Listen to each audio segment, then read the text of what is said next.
험악한 세월을 보내었나이다. 이런 제목으로 창세기 강의를 이어가겠습니다. 하나님의 놀라운 섭리 속에서 온 땅의 기근이 창궐한 시기에 야곱과 그의 모든 아들들과 가족들은 고센 땅으로 이주해서 이제 그곳에서 어떤 어려움도 없이 풍족한 삶을 살아갈 수 있게 되었습니다. 어떤 어려움 속에서도 언약의 자손들을 보호하시고 지키시는 구속사에 펼쳐지고 있는 하나님의 놀라우신 은총과 섭리의 손길을 성경은 요셉과 야곱의 아들들에게 일어난 사건을 통해서 우리에게 잘 보여주고 있습니다. 역사 속에서 이렇게 하나님의 택하신 백성들을 위해서 일하시는 하나님의 열심을 우리는 반드시 주목하고 이것을 기억할 필요가 있습니다. 왜냐하면 오늘 이 시대에도 동일하게 우리를 위해서 그렇게 성실하게 일하고 계시는 하나님이 되시기 때문입니다. 하나님께서는 세상 속에서 살아가며 하나님을 경외하는 그리스도인들에게 반드시 세상이 따라올 수 없는 그런 지혜와 명철을 주십니다. 그로 인해서 세상에서 하나님의 자녀다운 삶을 당당하게 살아가게 하십니다.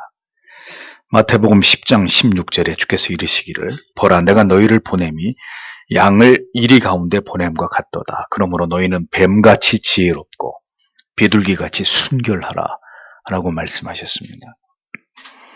하나님의 자녀들에게 이 악한 세상을 살아가는 가운데 반드시 필요한 두 가지는 뱀같이 지혜로운 것이고 또 하나는 비둘기 같은 순결함입니다.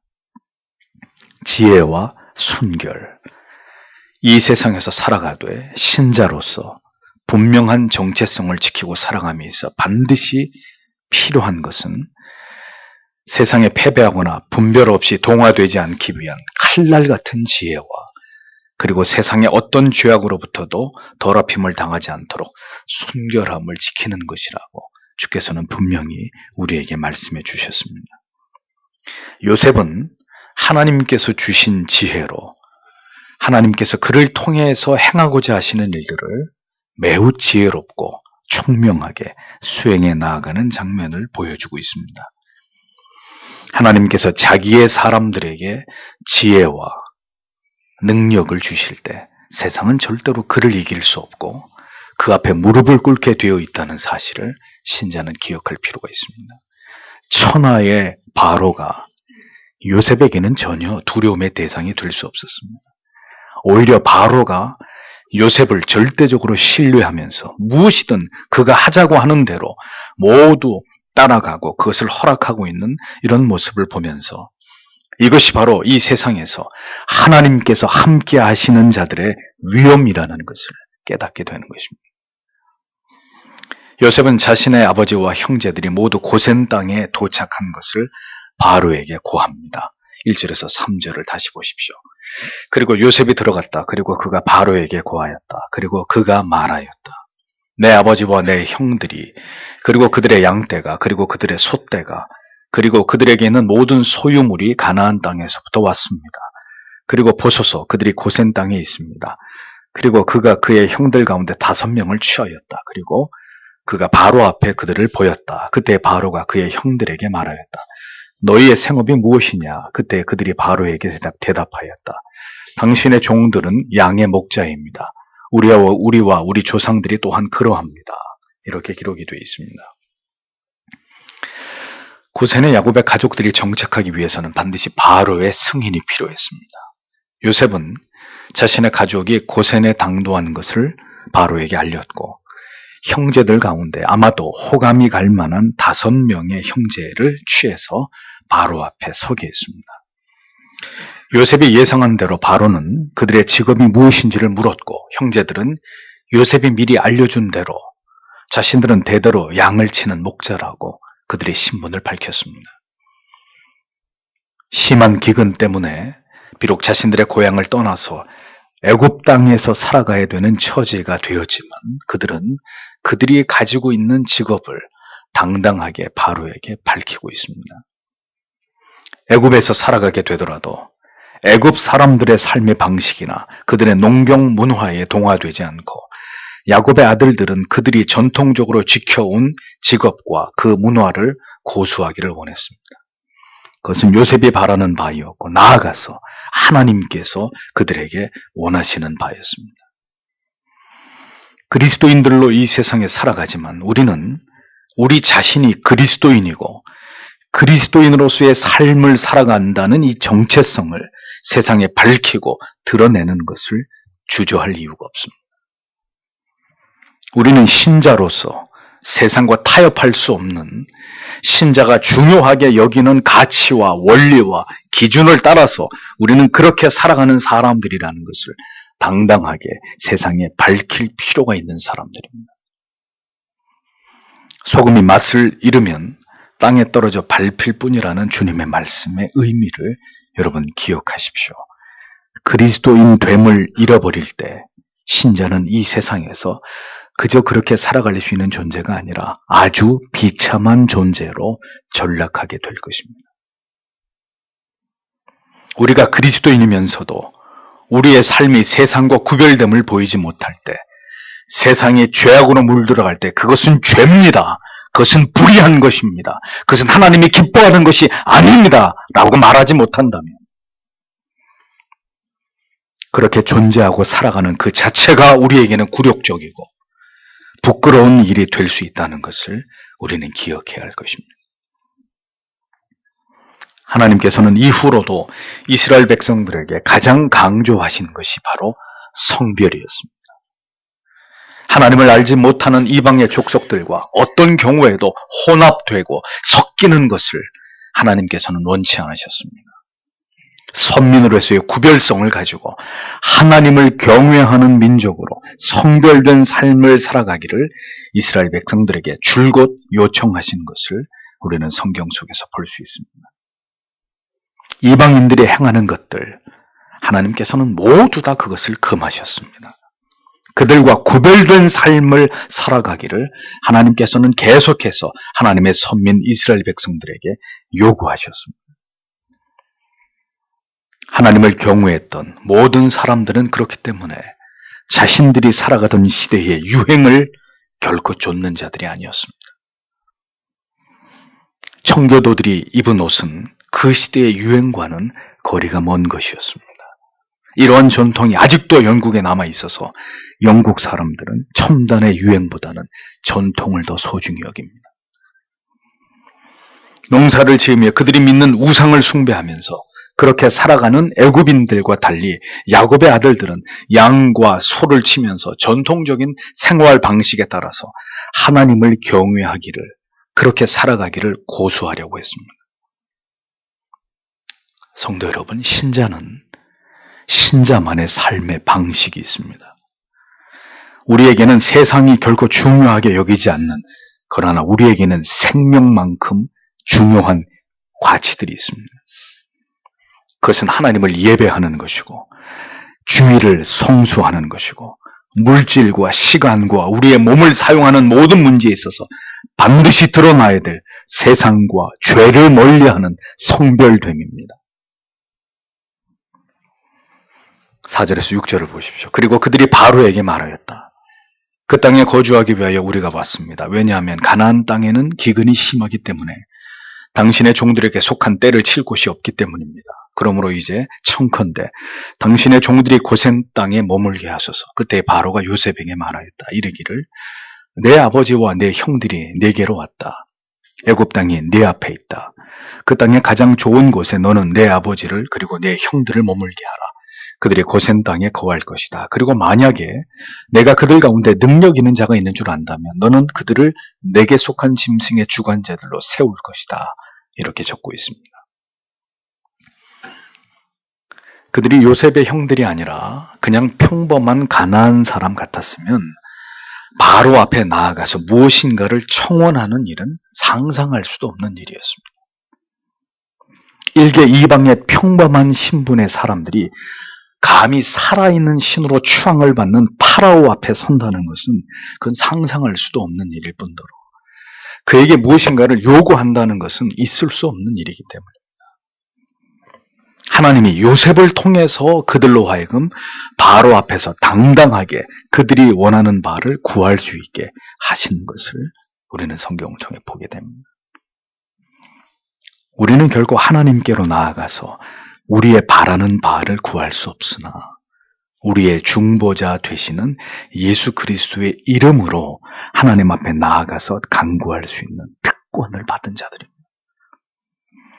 담대하게 바로에게 자신들이 거할 땅을 구했던 요셉의 형들처럼 오늘 우리도 은혜의 보좌 앞으로 담대하게 나아가서 우리로 하여금 이 세상을 두려워하지 않고 믿음을 지키면서 굳건히 살아갈 수 있도록 하나님의 도우심과 능력을 구할 수 있는 그 특권이 있는 자들이 바로 여러분들이라는 거죠. 요셉의 형들은 이곳에 우거하러 왔다고 구하고 있습니다. 우거라고 번역된 히브리 말의 의미는 잠시 동안 머물다 이런 뜻입니다. 이것을 보면 야곱의 아들들은 이곳이 영원히 자신들의 거할 곳이 아니고 때가 되면 다시 가나안으로 반드시 돌아가게 될 것임을 그들이 알고 있었던 것으로 보입니다. 그들은 이곳에서 영원히 살 수 있도록 바로에게 요구한 것이 아니라 잠시 동안만 이곳에서 머물러 살아갈 수 있기를 바로에게 청하고 있었던 것입니다. 그들은 생존을 위해서 새로운 곳으로 왔지만 또다시 돌아갈 본향을, 반드시 돌아가야 될 그 본향을 염두에 두고 있었다는 것을 알 수 있습니다. 언제든 떠나야 할 날이 올 때 미련 없이 더 나은 곳을 향해서 떠나기를 주저하지 않는 사람들, 그들이 신자들입니다. 하늘의 본향을 마음에 품은 자들입니다. 신자는 영원히 거할 곳과 잠시 머물 곳이 어딘지를 분별할 수 있어야 합니다.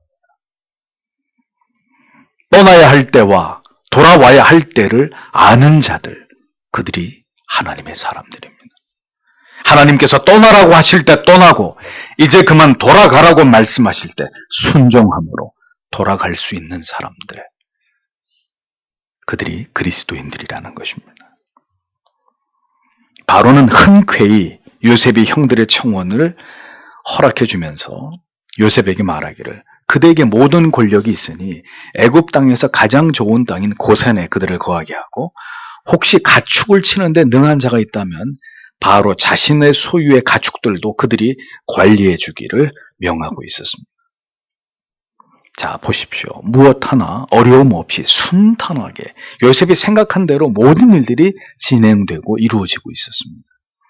고센에 정착하게 됐을 뿐 아니라 왕실의 가축을 돌보는 직업까지 바로는 요셉의 형들에게 하사한 것을 볼 수 있습니다.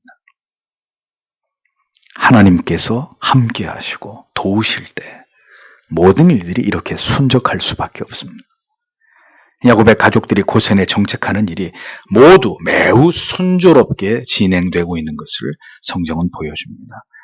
하나님께서 우리를 위해 일하실 때 이렇게 모든 일들이 막힘없이 이루어지게 되는 것을 성경은 우리에게 보여주고 있는 것입니다. 우리가 원하는 것이 이루어질지를 생각하지 마시고 우리가 하나님 편에 하나님의 뜻 가운데 서 있는지를 언제나 먼저 생각하는 자들이 되십시오. 신자는 이 세상을 살아가는 동안에 적어도 어떻게 살아야 갈지, 어떻게 뭘 위해서 살아가야 될지를 염려할 그런 이유가 없는 사람들입니다. 뭘 먹을까? 뭘 입을까? 어디에서 살 것인가? 어떤 직장을 가질 것인가? 여러분, 이것은 여러분들의 고민의 주제가 아닙니다. 하나님께서는 그 모든 것을 하나님의 택하신 백성들을 위해서 예비하고 그리고 공급하시는 아버지십니다.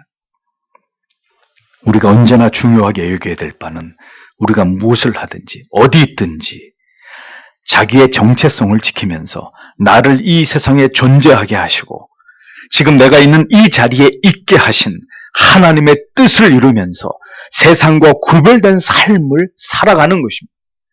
우리가 그의 나라와 의를 위해서 살아갈 때 하나님은 우리의 필요한 모든 것들을 이 세상 가운데서 공급하시고 채우시는 아버지가 되신다는 사실을 우리는 믿어야 합니다. 우리가 하나님의 자녀들인 것을 드러내고 증명하고 하나님의 영광을 위해서 우리의 모든 삶이 그것을 지향할 때 하나님은 우리의 삶 가운데 언제나 함께 하시고 여호와 이레 그분이 준비하신 모든 것으로 우리에게 공급하시는 하나님이신 것을 기억하십시오. 그렇게 살아가는 우리의 삶과 그 중심이 하나님이 보시기에 올바를 때 하나님은 우리의 거할 곳과 우리의 삶의 모든 필요를 지금도 공급하고 계시는 하나님이십니다. 7절을 보십시오. 그때 요셉이 그의 아버지 야곱을 인도하였다. 그리고 그가 바로 앞에 그를 서게 하였다. 그때 야곱이 바로에게 축복하였다. 요셉은 다음으로 자신 아버지인 야곱을 바로에게 소개했습니다.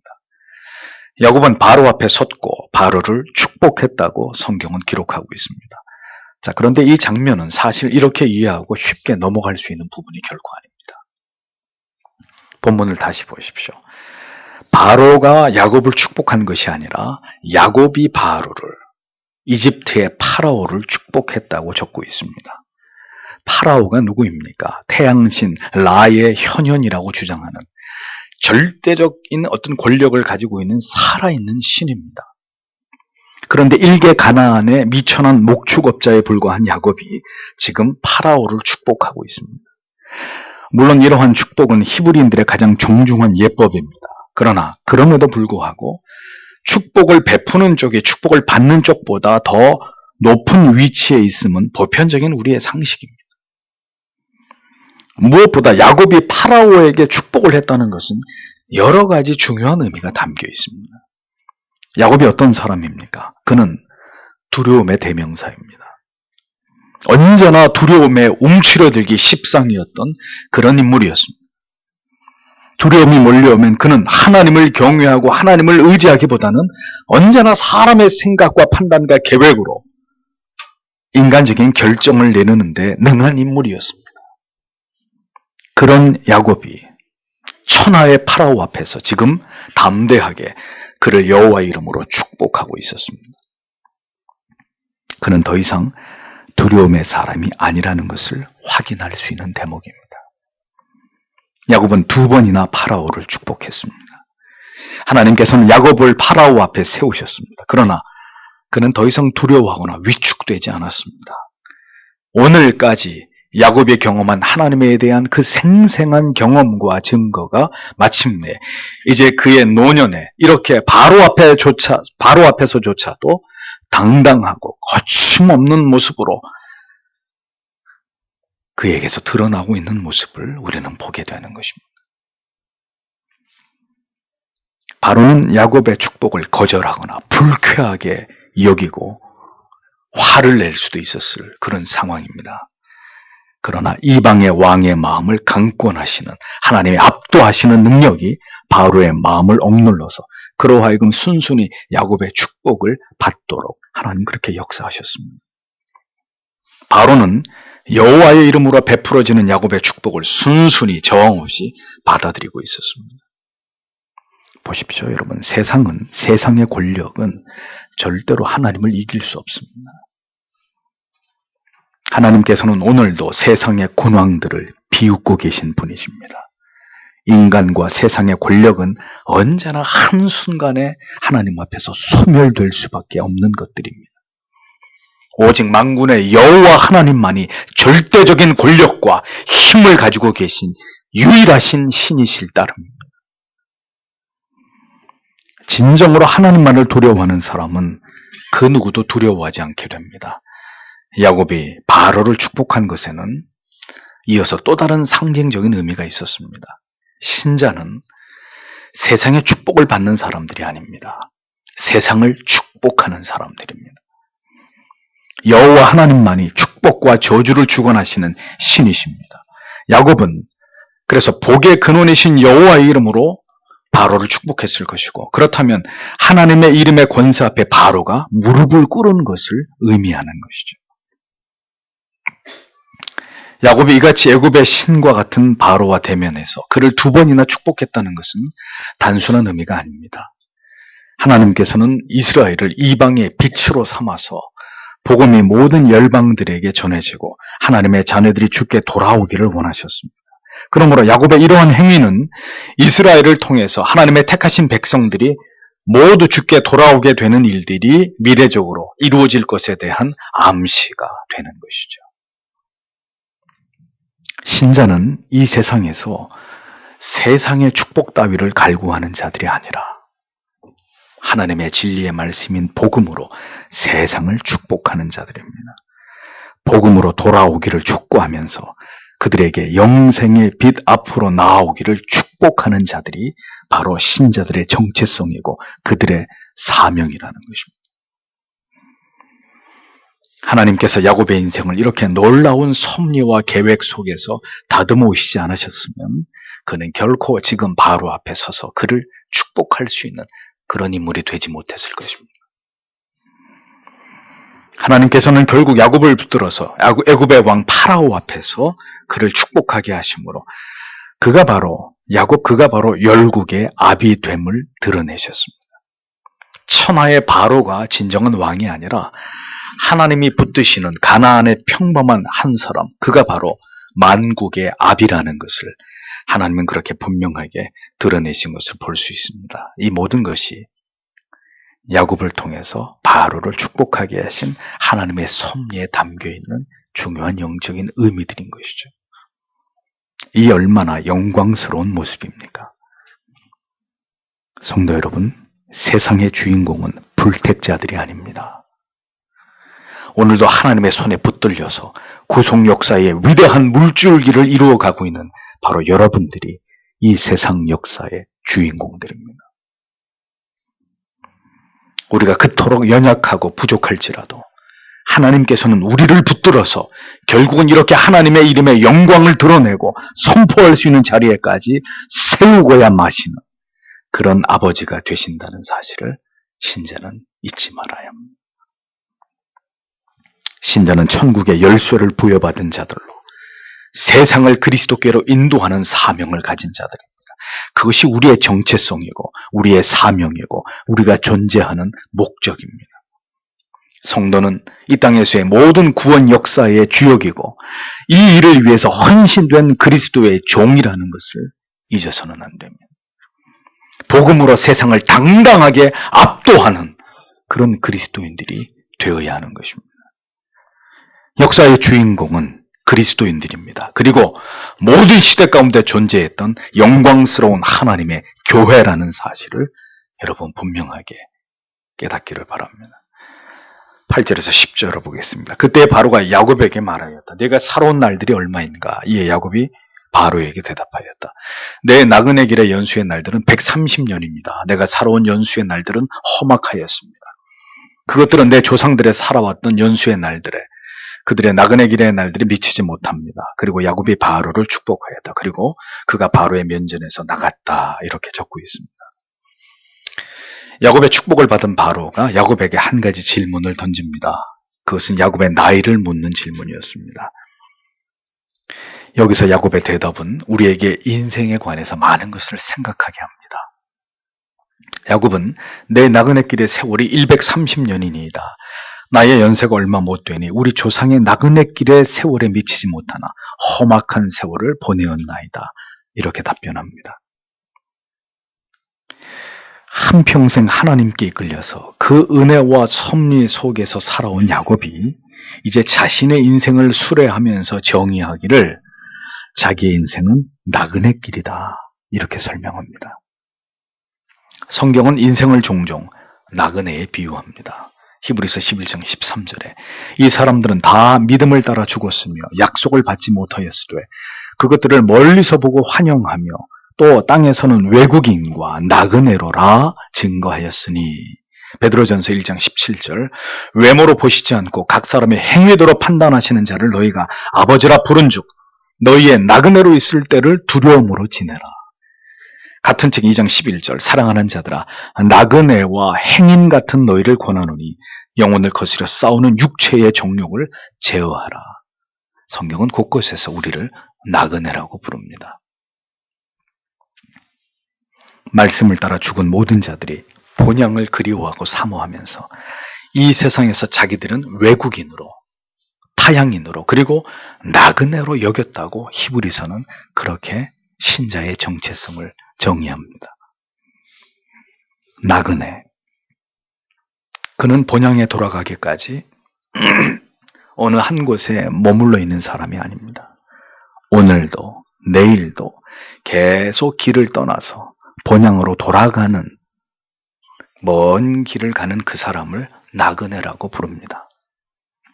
박목월 시인의 나그네라는 시에서 강나루 건너 밀밭길을 구름에 달 가듯이 가는 나그네, 이렇게 멋진 시의 언어로 표현하고 있지 않습니까? 야곱은 형을 속여 장자권을 빼앗은 일로 본향을 떠나 다시 돌아오게 되기까지 그의 긴 인생의 여정이 나그네 길과 같았다고 비유합니다. 인생의 여정은 나그네와 같습니다. 본향에 도착하기까지 어느 곳도 참된 쉼과 안식과 평안이 없는 그런 삶의 연속입니다. 누군들 인생을 살아가는 동안 근심과 걱정과 염려로부터 자유로운 사람이 어디 있습니까? 모두가 수고와 슬픔뿐인 인생을 그렇게 나그네처럼 지나가는 것입니다. 결국 성경은 그 기나긴 나그네 길에 종지부를 찍게 되는 날은 영원한 본향에 이르게 되는 날임을 분명하게 선언하고 있습니다. 야곱은 그 지나온 모든 나그네와 같은 시간들이 뭐라고 얘기하죠? 다 험악한 날들이었다고 얘기합니다. 자신의 생애가 그 조상들이 살았던 날들보다는 훨씬 짧지만 그 시간들이 모두 다 험난한 시간들이었다고 고백합니다. 야곱은 하란에서 29년 동안 종노릇을 했고, 베들레헴에서 살아가는 아내 라헬을 잃었고, 헤브론에서 아버지를 떠나보냈고, 아들 요셉과 20년 동안이나 그 아들이 죽은 줄 알고 헤어져 살아야만 했습니다. 이렇게 130년의 시간이 흘러가 버린 그 모든 시간들이 한결같이 험악한 세월이었다고 야곱은 그렇게 표현하고 있습니다. 인생이 하나님을 알아가기에는 너무나 짧습니다.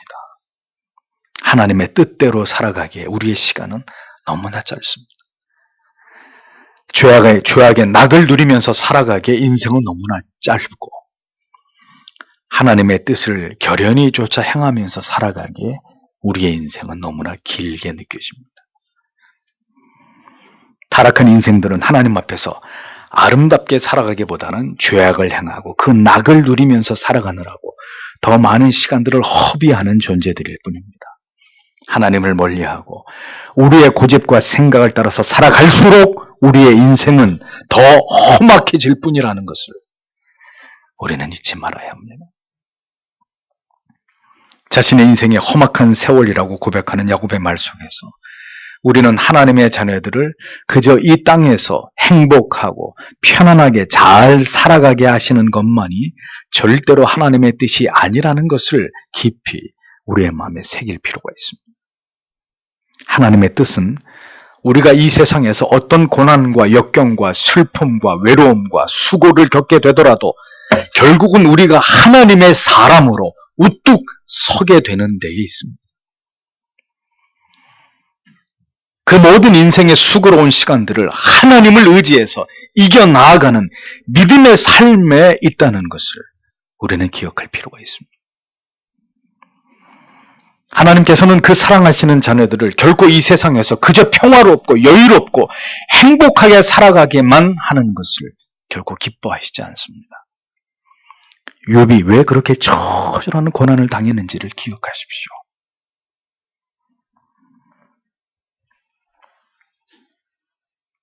하나님께서 섭리에 나아가시는 모든 인생의 희비애락의 시간들 속에서 하나님께서는 우리가 하나님의 사람들로 정교하게 다듬어지기를 오늘도 원하고 계십니다.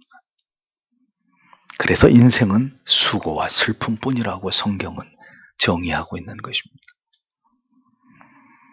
그래서 모든 성도들이 자기의 인생을 돌아보았을 때 모두 험악한 세월이라고 기억하겠지만, 그럼에도 그들의 신앙의 고백과 결론은 하나님이 그 모든 시간들 속에서 나와 함께 하시고 나를 도우시고 나를 오늘에 있게 하셨다는 감격적인 감사로 결국은 자기의 인생에 대해서 그렇게 되돌아보게 되는 그런 고백을 하나님 앞에 드리게 되는 것입니다. 인생은 험악한 세월을 살아갈 수밖에 없습니다. 그것은 우리 안에 있는 죄악과 우리의 어리석은 고집과 불순종 때문입니다. 하나님께서는 평생 동안 그것을 깨뜨리고 다듬기 위해서 우리의 삶을 절대로 평안 가운데만 두지 않으시는 것입니다. 험악하고 괴롭지만 그 모든 고난의 졸구와 채로 우리를 빻고 또 쳐서 그것을 통과하면서 우리 모두가 하나님 앞에 고운 가루가 되어져 가도록, 그래서 하나님께 드릴 향기로운 제물이 되어져 가도록 그렇게 우리를 만들어가고 계시는 아버지가 되시는 것이죠. 그것이 인생의 의미이고 인생 가운데 우리가 고난을 겪게 되는 이유인 것입니다. 11절과 12절을 보겠습니다. 그때 요셉이 그의 아버지를 그리고 그의 형제들을 거하게 하였다. 그리고 그가 바로가 명령한 대로 그가 애굽 땅에 그 땅의 가장 좋은 곳에 람세스 땅에 한 소유지를 주었다. 그리고 요셉은 그의 아버지를 그리고 그의 형제들을 그리고 그의 아버지 집의 모든 자들을 그 가족의 입을 따라서 양식으로 부양하였다. 이렇게 적고 있습니다. 요셉은 바로의 명령대로 자신의 아버지와 형들을 애굽에서 가장 좋은 땅인 람세스를 소유지로 주었습니다. 람세스는 고센의 다른 이름이고 애굽의 신이 그것을 창조했다라는 의미가 담겨 있을 만큼 매우 비옥하고 살기가 좋은 곳이었습니다. 요셉이 그들의 형들을 얼마나 세밀하게 배려했는지를 알 수 있는 대목은 요셉이 아버지와 형들의 가족들을 책임지고 부양을 했는데 그 식구를 따라서, 즉 그들의 자녀의 많고 적음에 따라서 식량을 주어서 공개를 했다고 기록하고 있다는 점입니다. 식구를 따라라고 번역된 이 의미의 보다 정확한 번역은 그 아이들의 입을 따라서 이런 의미입니다. 그러니까 자녀들의 수에 따라서 그들이 먹을 양식을 부족함이 없도록 야곱이 그렇게 공개를 했다는 뜻입니다. 요셉은 그렇게 바로의 명령대로 그리고 그 식구들의 수를 따라서 식량을 공급했습니다. 그가 자신의 아버지와 형제들 그리고 그들의 자녀들까지 보호하기 위해서 얼마나 최선을 다했는지를 알 수 있는 부분입니다. 하나님께서는 이렇게 요셉을 통해서 그를 예비하심으로 야곱의 모든 가족들을 그 어려운 시기에 그들의 생명을 보존하시고 연장하시고 그들의 생명을 지키셨습니다. 야곱은 언제나 자기의 지혜와 방법을 따라서 자기의 인생을 살아온 인물이었습니다. 그러나 그런 그의 삶은 자신이 고백하고 있듯이 험악한 세월일 뿐이었습니다. 그러나 하나님이 예비하시고 준비하시는 삶은 모든 것에 부족함이 없고 언제나 모든 것에 있어서 완벽한 것이었음을 우리는 요셉의 생애를 통해서 깨닫게 됩니다. 인생은 왜 하나님을 온전히 의지하지 못하고 여전히 우리의 생각과 집착과 계획에 의존해서 인생을 살아가려고 하는 것일까요? 수고와 슬픔뿐인 험악한 인생인지 알면서도 우리는 왜 나를 놓지 못하는 것일까요? 우리의 생각과 고집 그리고 우리의 그 무지와 불순종의 삶의 울타리 안에 여전히 우리는 갇혀있는 이유가 무엇 때문일까요? 속이는 자 야곱이 말하는 자기의 인생은 자기의 힘으로 살아오기 위해 몸부림쳤던 그 모든 날들은 그의 고백처럼 모두 나그네 길이고 험난한 날들이었지만 이제 자기의 힘으로 더 이상 자기를 지킬 수 없는 그의 노년에 그를 이끄시는 하나님의 섭리의 손길은 한없이 부드럽고 안전하고 그리고 모든 것들이 풍족한 평안의 날들이었다는 것을 우리는 깨닫게 됩니다.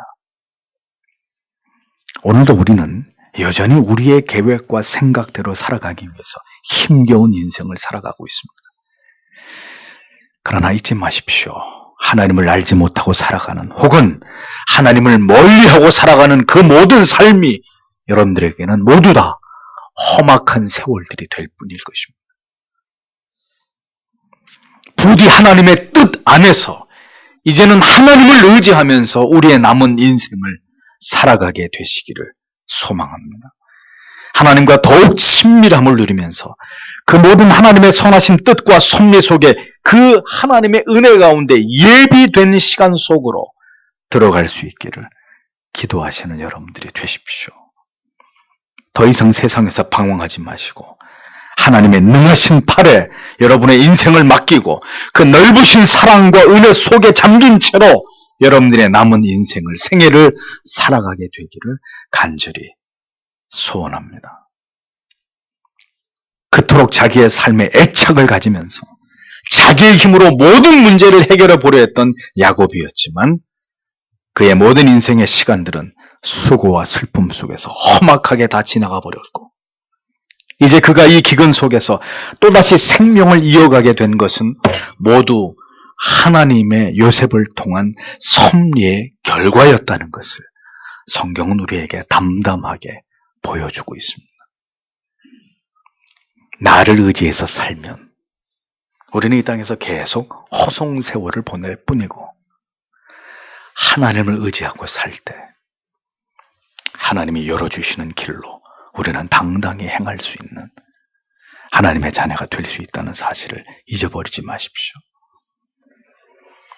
우리 인생을 인도하시는 하나님, 결국 야곱을 바로 앞에까지 서게 하시고 하나님께서 어떻게 자신과 그 가족을 구원하셨는지를 그 노년의 시간 속에서도 깨닫게 하시는 하나님의 역사와 섭리를 보면서 오늘을 살아가는 우리들은 어떤 인생을 하나님 앞에 살아가고 있는지를 깊이 생각해 보시기를 바랍니다. 우리에게도 노년의 때가 찾아올 것입니다. 지나가 버린 모든 세월을 우리는 어떻게 고백하고 어떻게 수료하게 될지를 생각해 보십시오. 험악한 세월이었습니까? 아니면 하나님께서 동행해 주신 힘들고 고단했지만 참으로 매 순간이 감사하고 감격적인 그런 시간들이었습니까?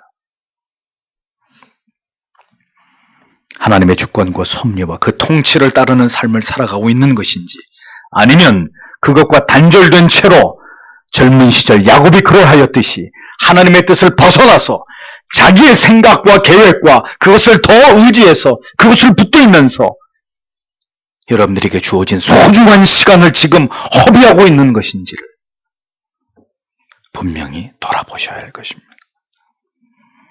부디 우리의 삶이 죄와 불순종으로 하나님에 대한 무지 때문에 험악한 세월들로 채워지지 않게 되기를 간절히 소망합니다. 성도 여러분, 세상은 우리가 영원히 거할 곳이 아닙니다. 우리가 잠시 머물다가 떠나는 것이고 인생은 나그네와 같은 것일 뿐입니다. 그 나그네와 같은 삶에서 우리는 본향을 그리워하면서 하나님을 만나게 될 준비를 철저하게 하는 것이 우리에게 가장 중요한 가치라는 것을 잊어서는 안 될 것입니다. 그러므로 오늘도 하나님만을 더욱 의지하면서 하나님을 알아가는 일에 진력하는 모든 성도님들이 되시기를 축복합니다. 우리의 모든 날들이, 우리 인생의 그 모든 시간들이 의미 있고 그렇게 하나님 안에서 감격적이고 감사가 넘치는 그런 삶이 되기를 오늘도 주님의 이름으로 축복합니다. 기도하겠습니다.